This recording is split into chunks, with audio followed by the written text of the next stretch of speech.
Welcome to NASCAR America Debrief. But you sure don't see Allmendinger saying anything about last year, Dillon intentionally wrecking Almirillo.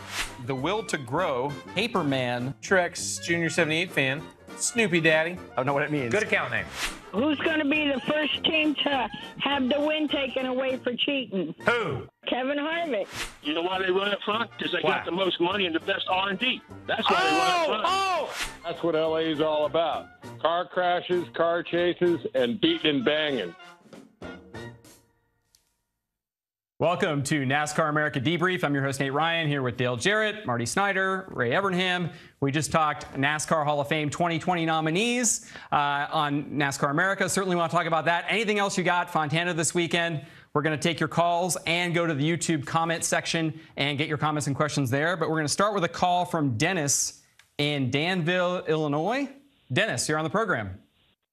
Guys, I love the Motor Mouths format that you guys have, and it's a great threesome on the show tonight. Great job, guys. Now, there's no doubt in my mind that all 20 people on the nominee list deserve to be in the Hall of Fame someday. There's no debating that. Of course, Tony Stewart better go in the Hall of Fame this year because he should be in every single Hall of Fame everywhere. But there's a name that is conspicuous by his absence every year that I think always shows up in the highlight reels when we're showing older drivers. How come Smokey Yunick isn't on the list again? Yeah, I have asked that as well, Dennis, and I think Ray Evernham has also asked this question. Why is there no Smokey Yunick in the NASCAR Hall of Fame, Ray? I don't know the politics or the reasons behind it, but I can tell you why he should be in the Hall of Fame. And honestly, when you look at his record, you know, as a crew chief, you're trying to compare against how you stack up against some of your heroes. And Smokey was my hero. He was another guy who read the rule book with an alternative point of view? Yeah, point of view. That's the word I was looking for. But he you found look at the gray. His winning percentage and the things that he did, not only on the racetrack, but what he did for safety. A lot of people don't know that Smokey Yunick did a lot of things for driver safety, you know, as far as roll cage design and seats and steering and a lot of different things. And then you look at what he did with motors and development. Definitely, absolutely should be in the Hall of Fame. Don't understand why he's not. I'm glad you brought that rule book thing back up because you said that about Red Volt, that he may have written that first one, and I know you rewrote it a couple of times. They rewrote it because of some of the things they did. Yeah. But Smokey Yunick, how can you have the best damn garage and not be in the Hall of Fame? Enough said. Yeah. Somebody's got to throw up their hands like Kyle Petty because he's not here. So, there you go. I think his creative interpretation of the rules probably is partially the reason why he hasn't gotten through the nominating committee yet, but I absolutely think he should be on there. The minute he's on the ballot, I will vote for him, and I hope we get to see that. So thanks for the call, Dennis. Let's go to Steve on the phone from Albuquerque, New Mexico. Steve, you're on NASCAR America Debrief.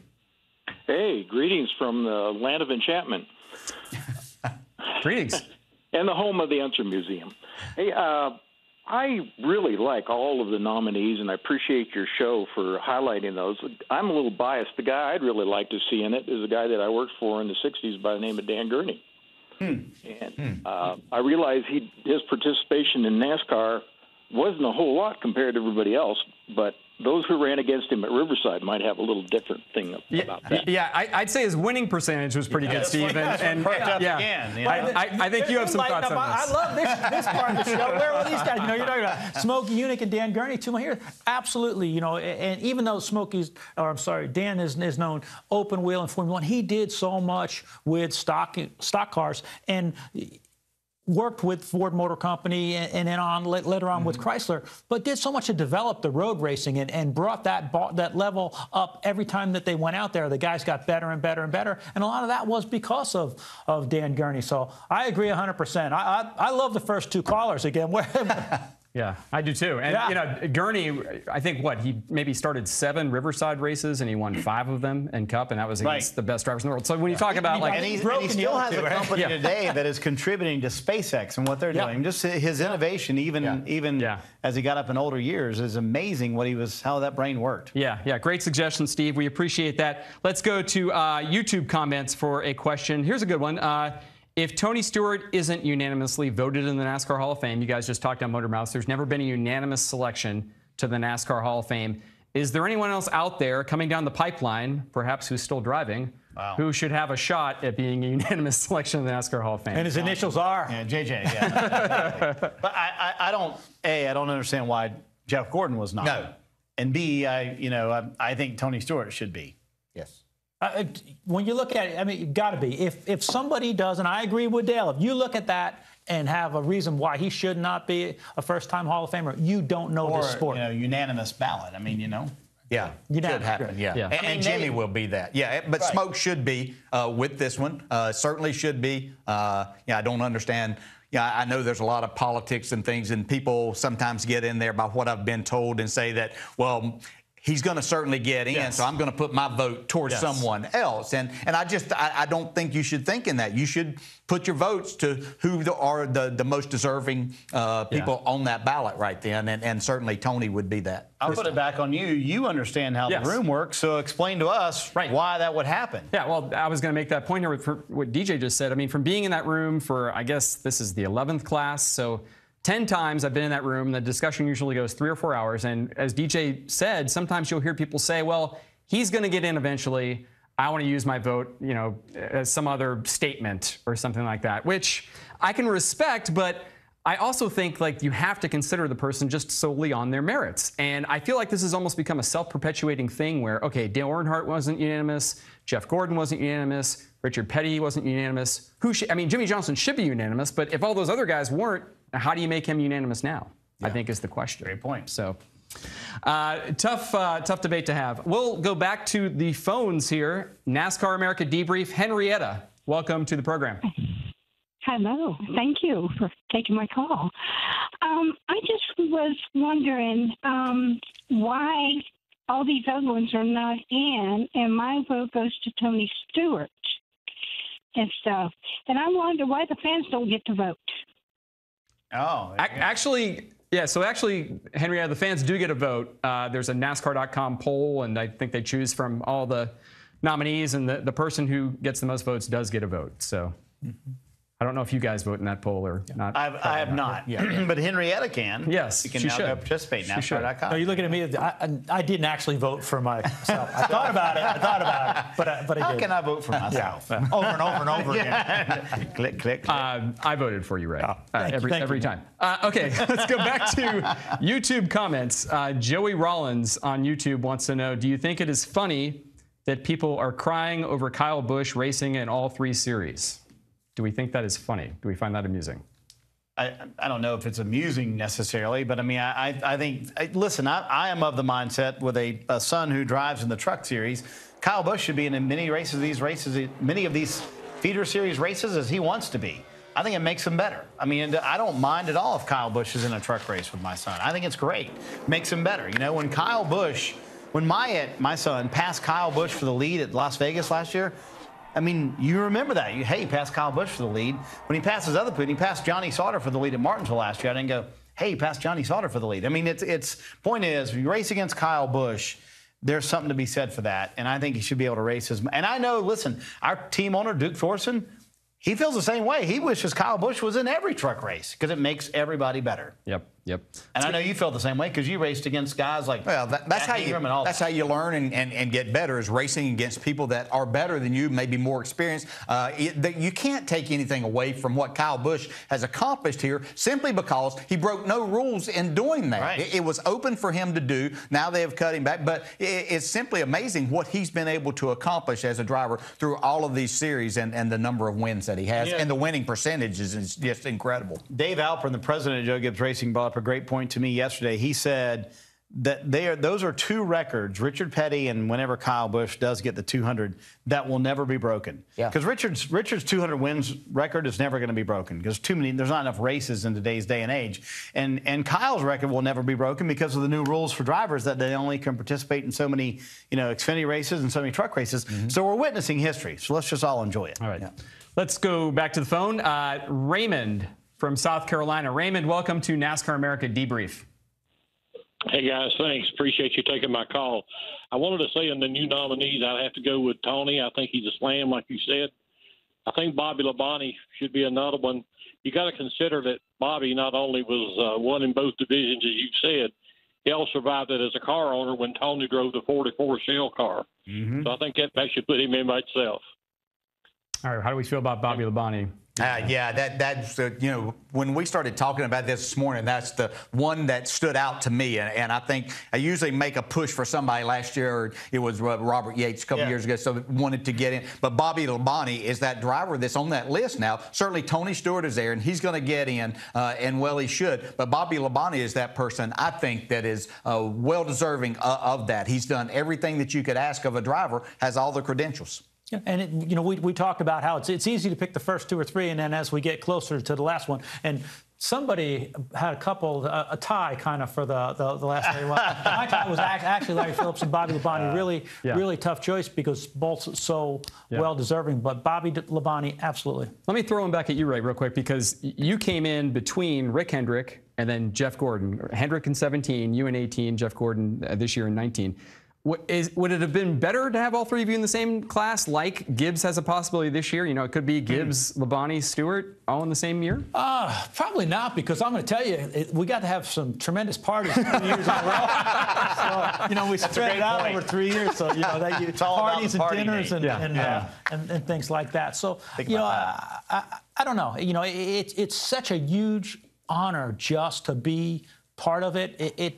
It almost really never thought about that, other than the fact that we really got to enjoy it for 3 whole years. So would that come up in the room, Nate? That would be a negative? I'm serious. That does not come up in the room. You mean, okay, I see what you're saying. I thought you meant just the fact that we could have parties for 3 straight years. Like if it's heading a direction and they go, wait a minute, we're heading towards putting Gibbs, Stewart, and Labonte all in at the same time. Let's not do that. Would that be a topic in the room? That definitely could come up. Not to give up trade secrets. That absolutely could come up in the room. And I think another thing that would come up in the room is much like, I hate to say this factors in, but it does. It's part of the discussion. Is the person still with us and able to be an ambassador for the NASCAR Hall of Fame? Because I think voters want at least one person like Ray or like DJ to be out there spreading the gospel of NASCAR. And I think there would probably be some consideration of, do we want to put all 3 of these guys in when we know that if we put Rick Hendrick here, Ray Evernham here, Jeff Gordon here, instead of all in the same time, they can spread out that messaging.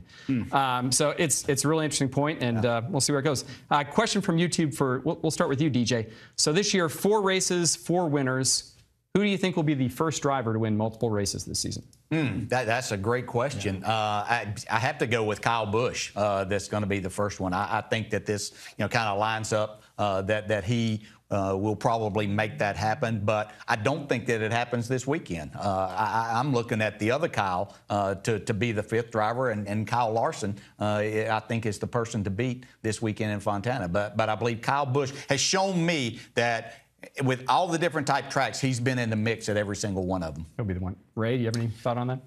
I just got a feeling it's going to be Brad Keselowski, and I'll tell you why. The fact that the Fords have been strong, the Penske cars have been strong, but he and crew chief Paul Wolfe seem to be able to adapt to changing environments, and it seems like every race an opportunity comes up to take advantage of that with some of the strategy that they're using now with the drafting and the pits. So I've got a feeling I'm going to go with a 2-car. All right. I'm going to add something before we say that, and I've said this a number of times. People probably are tired of hearing it, but I think that with Kyle Busch running the Xfinity races before on these days too, that just gives him a day of practice that's even more important now because of momentum. Kyle Busch has been the best at that. He's getting an extra day of racing of that when he's running this Xfinity car, and I just think that if he needs to be any better, it just helps him even more on Sunday. Especially at a low-grip racetrack like Fontana. Right, and especially with the Xfinity car. I mean, we talked about this a couple of weeks ago, DJ, and it drew a lot of attention with the Xfinity and Cup cars being a little bit closer sometimes here with horsepower.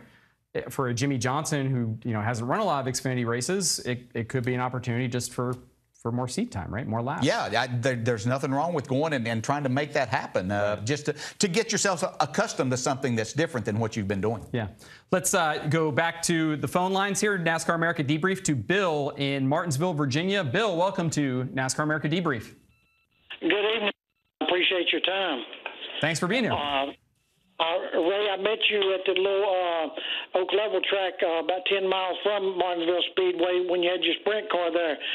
You and your wife were there running, and we were glad to have you here locally, Ray. I hope you can come back again at French Grimes' track. Oh, yeah. Thank you. Sure. And, DJ, I'm just trying to get somebody to agree with me, and I think you will to a point, and I hope you do. First off, I'm be like some callers. I'm going to say I'm not a Kyle Busch fan. That being said, I do think he is one of the best drivers today, and a lot of non-fans wouldn't say that. I would like to get somebody to agree with me on, and I think you would, DJ, having driven the team. Don't you think a whole lot of it, we got to give credit to the car as well? Not taking nothing away from Kyle, but he's in one of the best cars out there. Would you agree with that? All right, Bill, thanks for the call. DJ, he wants you to agree with him, so I'm not sure if you're allowed to take the opposing view, but is it more car, or as much maybe car as driver with Kyle Busch's success? Well, it's probably a good thing that Kyle's not here because he would disagree with him just to disagree. So I'll say that I do agree. Kyle Petty, yes. I do agree with that. But that's... You say that with every driver that's out there. I don't care what your talents were. You still had to have, and in this particular day and time, the entire team and have a good race car. I think, Kevin Harvick says you can't make a slow car go fast. Yeah. Well, I mean, there's things that you can do when your car isn't the best, and Kyle Busch is good at doing that also whenever his car is not best. So I think that it's a combination of all of that. But he's certainly been in good equipment his entire career, but that's because these Rick Hendrick and Joe Gibbs and others have realized what a tremendous talent he is at driving these cars, trucks, and anything else that he wants to get on. Are we not seeing that with Jimmy Johnson right now? No, I just... It takes a good car. Yeah, it does, but it also takes the ability to be able to adapt to a different feel. And Kyle Busch has that, I think, ability, whether the car's up, whether it's down, whatever package it is, he's able to adapt and then give the information, as DJ says, to his crew chief. He's so good, so comfortable in that environment of driving that car. I think he can just think about it so much more than other guys that are just, trying to wheel that thing, and that helps. And I feel like Jimmy fell on a little bit of, when they dropped the cars on the ground, it took a little bit of edge away from what Jimmy was used to feeling, and he's getting on that now. And I think that's what amazes me about Kyle Busch, and I'll tell you, and Kevin Harvick, because they're the two guys that have been able to adapt quickly to just about every package that's been thrown at them. Got another one for you, Ray. This is from YouTube comments going back to the NASCAR Hall of Fame nominees. I believe this is Kyle Diley. Apologize for the last name. How come you have some modified knowledge? And Kyle wants to know, how come we're not hearing more about Mike Stefanik? He won a ton of races and championships and modifieds.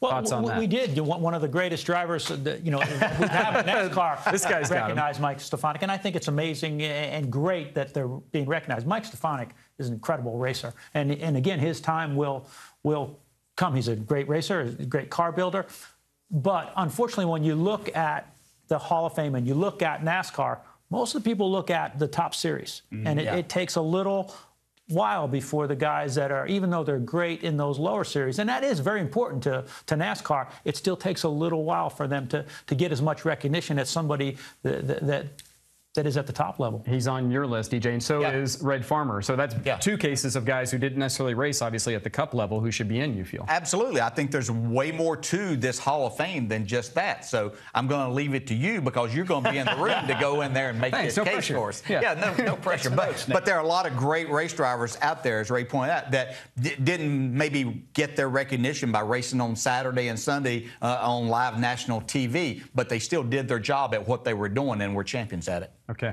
let's go back to the phones, take a couple more calls here. NASCAR America Debrief. Let's go to Laura in Knoxville, Tennessee. Laura, you're on NASCAR America Debrief. Hi, guys. Hello. I would like to ask why they allow owners or drivers that are still active to be nominated into the Hall of Fame. They don't do that in any other sport. Okay. I think Tony should be allowed because he's an ex-driver who did a ton of stuff, and he was also my favorite. Right. Okay, well, I appreciate the question. Joe is still active. Right, yeah, I appreciate the question, Laura. And you're right to a certain degree. I mean, obviously, owners are allowed to come in. Richard Childress, Rick Hendrick have both been inducted, Jack Roush this year. But drivers generally do have a 3-year waiting period. That was the waiting period for Tony Stewart and Greg Biffle and Carl Edwards weren't on the list this year, but they would have been eligible if they chose to put them on there. How do we feel about team owners going in while they're still active, like Hendrick, Childress, or Roush?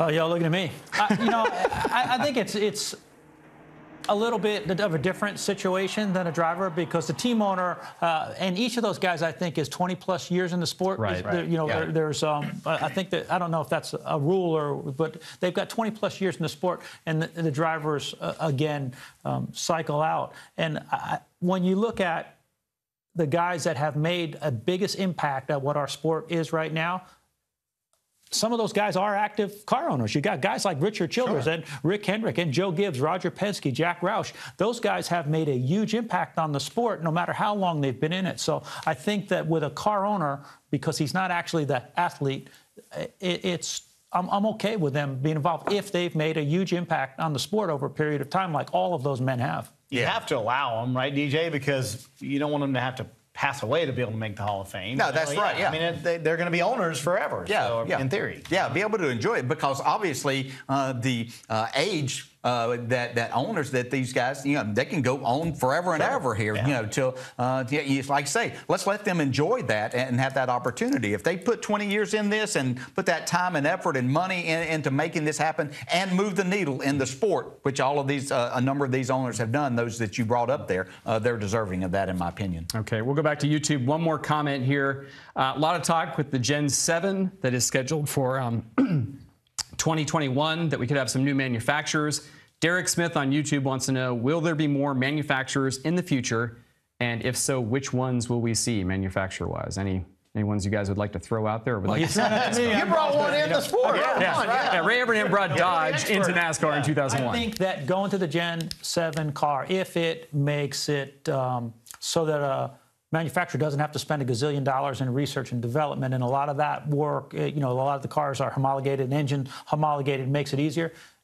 To me, again, it's a no-brainer for a manufacturer to come in, because as the sport, again, continues its upswing, everybody knows if you want to sell cars, you've got to market in NASCAR. And I think that we're having some foreign manufacturers that are spending gazillions of dollars and putting people to work and doing things in America that are really looking hard at the sport. And if they can get in and be competitive, which is key. You've got to be competitive. Win on Sunday, sell on Monday. I think you're going to see some foreign manufacturers that you may be surprised of the brands that come over. So I think it's a great thing. Everything I'm hearing about the Gen 7 car is exciting, and I think that's going to open up doors to bring new manufacturers into the sport for sure. Any companies you'd like to see, DJ? I don't know about any specific ones, but I think that if you want to make the racing more competitive for more people, that's the one way to do it. You can change all the rules that you want to, but if you want to bring in new manufacturers and more dollars for more teams out there, then this is the one way to make more competition, better competition from top to bottom, in my opinion. So I think it's a great thing. Okay, let's wrap it up. One last call here, NASCAR America Debrief. Marie in New Mexico. Marie, you are on the program. Thanks for joining us. Hi, thank you so much. I'm calling about the Hall of Fame nominees, and I think that's a great class that they have this year. But I keep wondering, like they've gone, what about Smokey Yunick or Dan Gurney? What about Chris Economaki? Okay. Well, technically, Marie, he is in the Hall of Fame for NASCAR already as a Squire Hall Media Award winner. He's in that wing of the Hall of Fame, but he could get into, as Ken Squire did. Ken Squire is in both the media wing, and he got elected to the NASCAR Hall of Fame. So Chris Economaki, perhaps the most legendary journalist in motorsports history, ran National Speed Sport News. Do you guys think he should be in the NASCAR Hall of Fame someday? I do. Eventually, if you look at what Ken Squire did, what Chris Economaki did early in the sport, was the guy that got down, was out on pit road. He convinced some of the television networks, hey, I want to go down there on pit road and talk to a driver or talk to a crew chief. And that was really unheard of in sports at that time. So had they do that on, I'm a yes. He's going to Hollywood. Phenomenal with his words. You're giving him a yellow card. Phenomenal with his words. He would be a fantastic nominee, I think. And what was his famous quote when the young man at the Daytona Media Center, asked him for his credentials. He said, "Young man, my face is my credential." So him and Richard and Petty he walked both. right by him. Yeah. So there's no way that could be a wrong choice, in my opinion, for everything that he did for motorsports and for this sport.